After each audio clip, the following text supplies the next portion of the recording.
Muito bem, vamos prosseguir. Agora vamos entrar no assunto da Santíssima Trindade. Logo na abertura da declaração de fé, eles afirmam: cremos não numa divindade trina. Eles creem em três deuses: o Deus Pai, o Deus Filho, o Deus Jesus Cristo e o Deus Espírito Santo. Risquem o que está a seguir, três linhas absurdas ali. Assim, pois, eles ensinam: Jesus Cristo e seu Pai são duas pessoas no mesmo sentido em que João e Pedro são duas pessoas.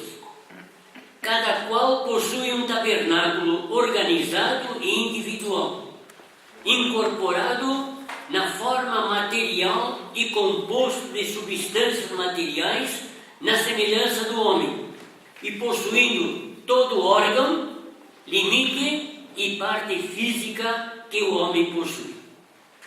Observemos uma das doutrinas da Igreja Cristã, a Trindade. Dizem eles: há um único Deus vivo e verdadeiro, sem corpo, partes ou paixões. Consiste de três pessoas: o Pai, o Filho e o Espírito Santo. É doloroso para a mente humana ser obrigada a admitir que tão maravilhosas incoerências de linguagem ou ideias tenham jamais encontrado lugar em credo humano. Não passa de outra maneira de dizer que há um Deus que não existe. Eles são é doloroso a mente humana ter que engolir isso, né? Ter que ouvir isso. A Bíblia ensina: ide, portanto, fazer discípulos de todas as nações, batizando-os em nome do Pai e do Filho e do Espírito Santo.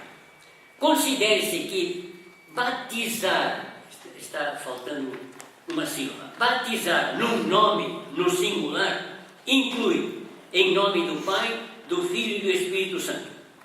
Cremos num Pai que é Deus.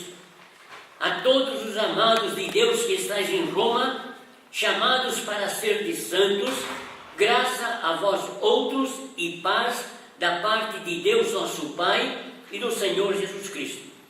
Cremos num Pai que é Deus. Cremos no Filho que é Deus. Acerca do Filho, o que o Pai diz? O teu trono, ó Deus, é para todos sempre. Cremos no Espírito Santo, que é Deus. O apóstolo Pedro, falando com Ananias, disse: Ananias, por que encheu Satanás o teu coração para que mentisses ao Espírito Santo? Não mentiste aos homens, mas a Deus. Assim, cremos num só Deus, pois não existe outro, que se revela sob as formas de Pai, de Filho e do Espírito Santo. Por triunidade de Deus, se entende que Ele é um só ser, dotado de três distinções pessoais que nos são reveladas como Pai, Filho e Espírito Santo. Outros argumentos que provam a triunidade de Deus são o fato de que no original, e aqui a gente vende pelo mesmo preço que compramos, porque não entendemos o original, a triunidade de Deus são o fato de que no original usa-se o grego Elohim na forma plural, expressando a multiplicidade de suas funções e perfeições, e não na unidade abstrata de seu ser. Também o nós de Gênesis 1:27, e que se repete em muitos outros lugares também indica um ser trinitário. Ainda a palavra usada no original, que significa um no sentido absoluto, indicando o único, não é usada. E em seu lugar usa-se outra palavra que indica uma unidade composta, E este argumento para mim é muito, muito convincente. Dizem os entendidos que existem duas palavras em hebraico para falar de um. Quando é um só, um absoluto, é uma palavra. Quando é um composto, é outra. E exatamente esse termo que no original consta. Então, quer colocar as referências aí para as pessoas?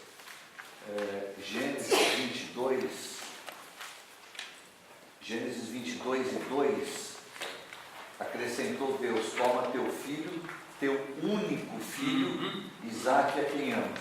Essa palavra único, ela é no hebraico uma unidade simples. Mas Gênesis 22 e 2 e Deuteronômio capítulo 6, versículo 4: ouve Israel, o Senhor nosso Deus é o único Senhor. Aparece novamente a palavra único aqui, mas no hebraico ela é uma unidade composta, enquanto que em Gênesis 22 é uma unidade simples. Então, falando a respeito de Isaque, unidade simples. Falando a respeito de Deus, é uma unidade composta. Isso necessariamente só pode acontecer quando um Deus é formado por várias pessoas, né? É o que é a expressão aqui, 3 distinções pessoais. É Deuteronômio quanto? Deuteronômio 6 e 4. E lá em cima, seu Ramon, Elohim é hebraico. com H, né? Tem um H, né? E é hebraico, É hebraico. né? É Está hebraico. escrito grego aqui. O grego Elohim. Hebraico é hebraico. Tem um H. É, com H.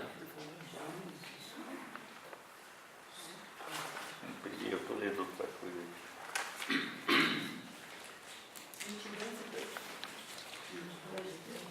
Conclusão. O mormonismo não é uma religião cristã. Primeiro, nega que existe somente um Deus. Para eles existem 3 deuses. 3? Só 3? Não, Mas nós também podemos tornar Deus. Então, nós também podemos. Todos- Então, infinitos deuses. todos os seus membros podem ser deuses. Nega o verdadeiro evangelho. Nega que Jesus Cristo é o Criador. Adiciona obras para se obter a salvação. Torce os ensinos bíblicos sobre a redenção. Desmoraliza a autoridade e confiabilidade da Bíblia. Admite profetas dos nossos dias que podem modificar o credo.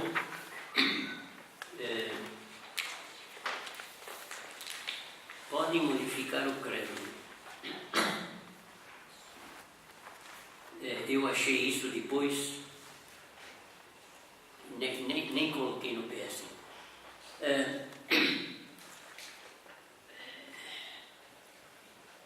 Questão da poligamia.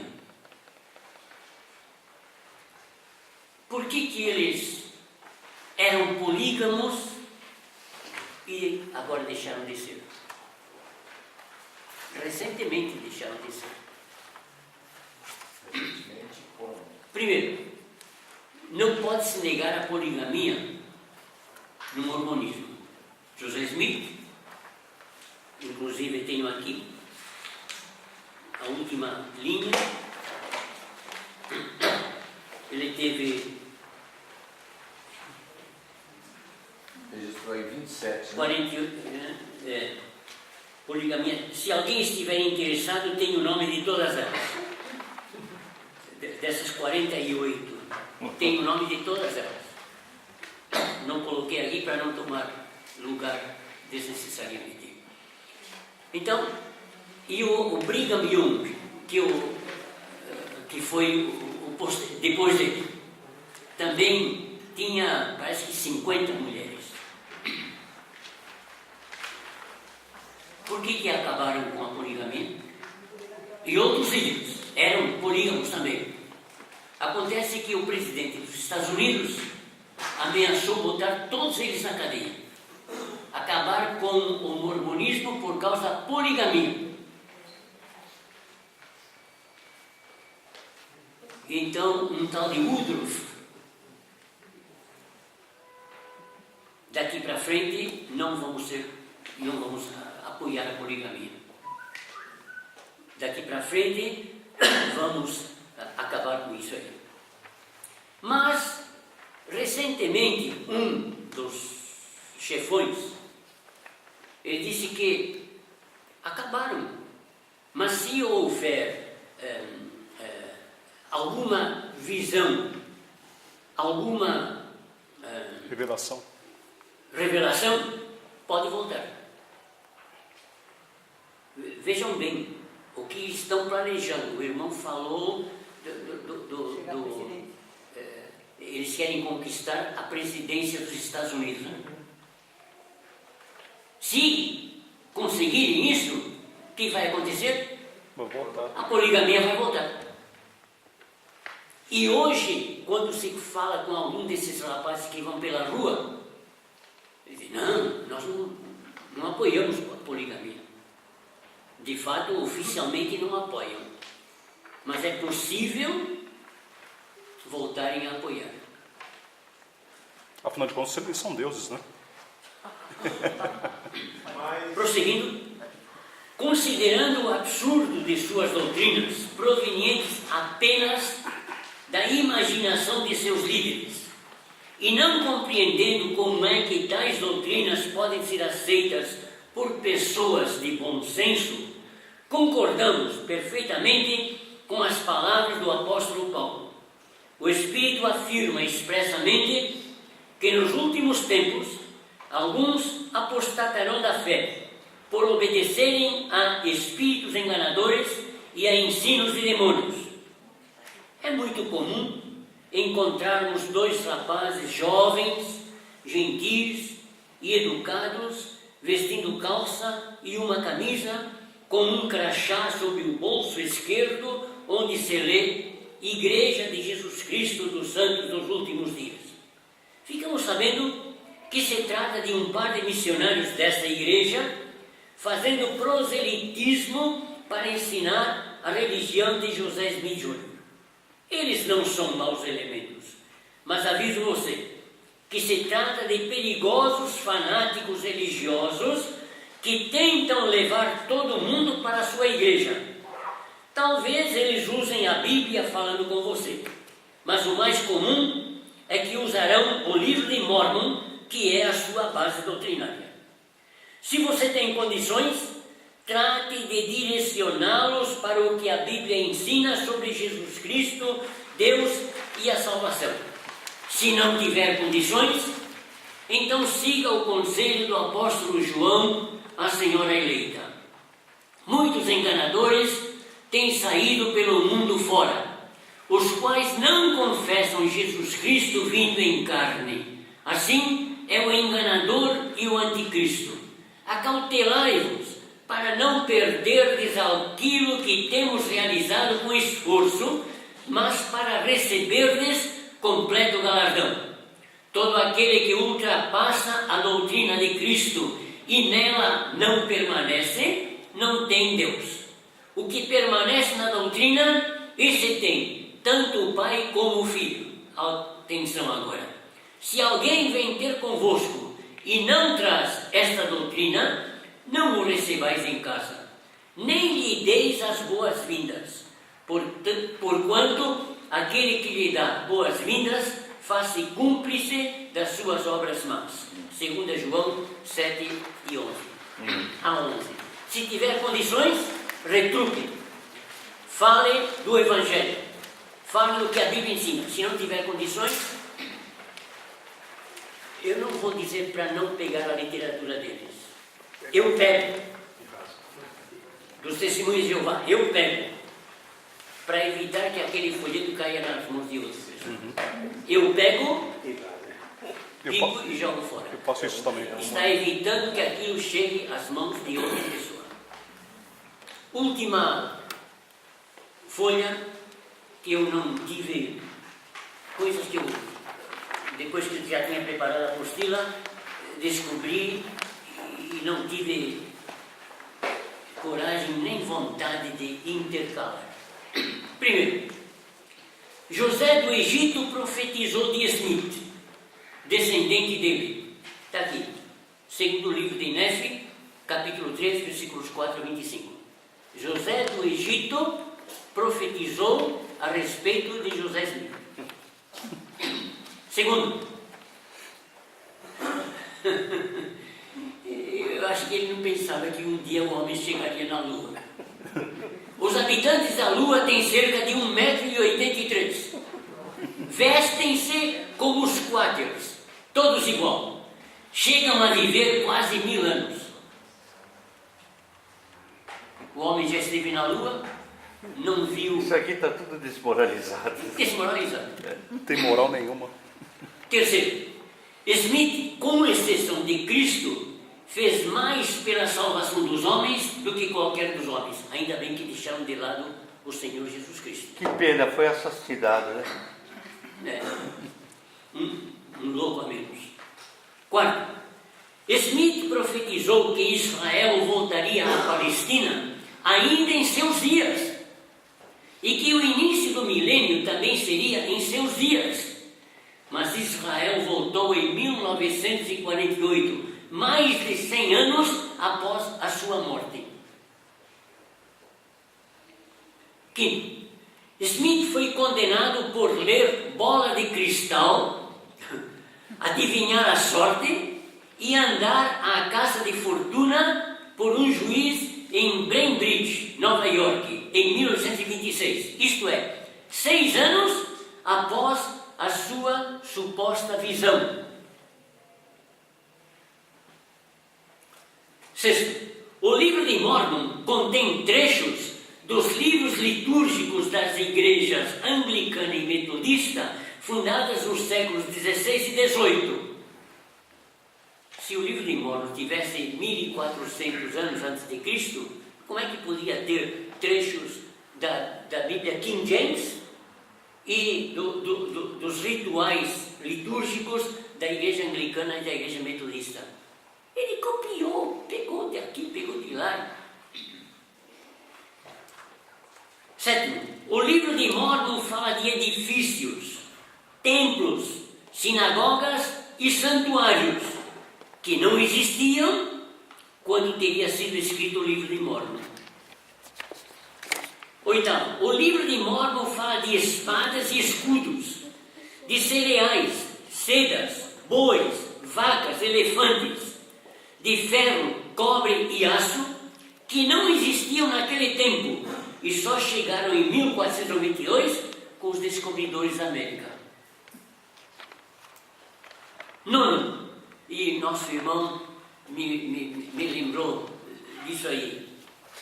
O livro de Mormon é idêntico a um livro escrito por Salomão Spaulding. Este livro foi entregue por Sidney Rigdon a Smith. Os textos teológicos não foram escritos por Spaulding, que criou apenas o enredo, a parte histórica, mas foram introduzidos no texto por Smith, Cowdery e Rigdon. O que é este livro, esse Spaulding? Um escritor. Ele fez um livro de aventura.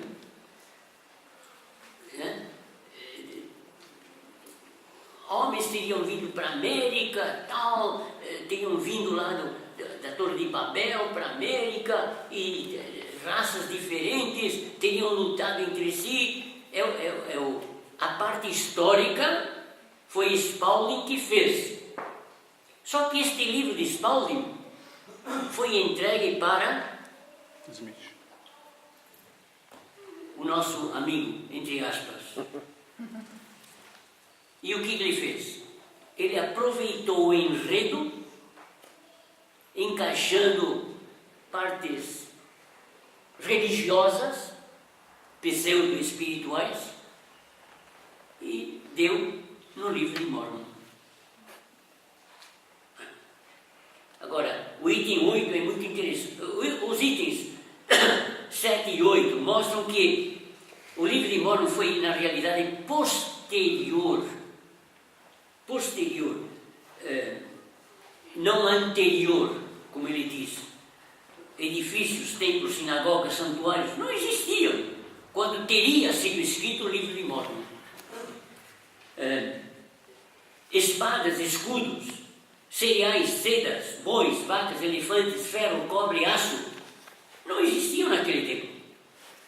Quem trouxe tudo isto para a América foram os descobridores da América, europeus.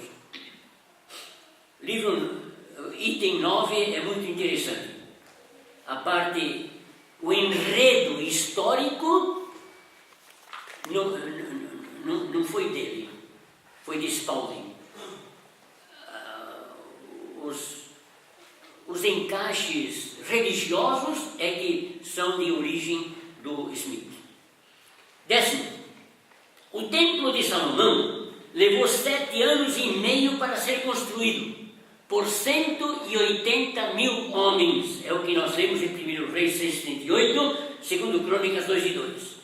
De acordo com Nefi, capítulo 5, os nefitas, uma família pequena, levaram apenas 20 anos. Uma família pequena podia fazer o que 180 mil homens fizeram em 7 anos e meio. 11. Como podem os crentes no livro de Mórmon tornarem-se cristãos antes de Cristo nascer? Vejam bem, aquela sequência de famílias, alguém se batizando hoje, em nome do seu bisavô, tataravô, que nasceu antes de Cristo, pode salvá-lo antes de Cristo nascer? Se o Senhor Jesus nasceu apenas na passagem de antes de Cristo para depois de Cristo. 12. Em 1887, Andrew Jenson, historiador da Igreja Mórmon, fez uma lista de 28 mulheres que estavam casadas oficialmente com ele. Com ele, eu não sei quem é. Se é Andrew Jenson ou se refere a Smith. Mas Fawn Brody, no seu livro No Man Knows My History, dá uma lista de 48 mulheres que foram seladas ao profeta, e aqui não há dúvida que se refere a José Smith, e com ele unidas em poligamia santa. E ele coloca santa entre aspas. Se alguém estiver interessado, tem o nome de todas elas.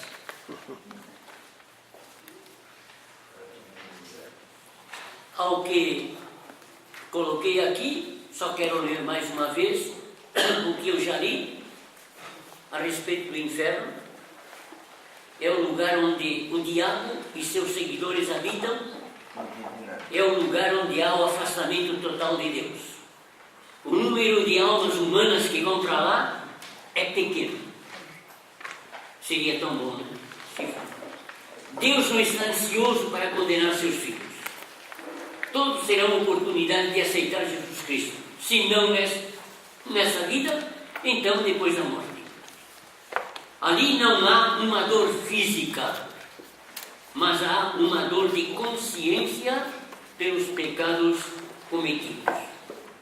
O fogo do inferno, o inferno de fogo, ou a tortura física é um conceito falso. Agora, irmãos, eu comecei o estudo lendo muita coisa dos livros deles. Eu escrevi para a Capela Mórmon lá de Ourinhos.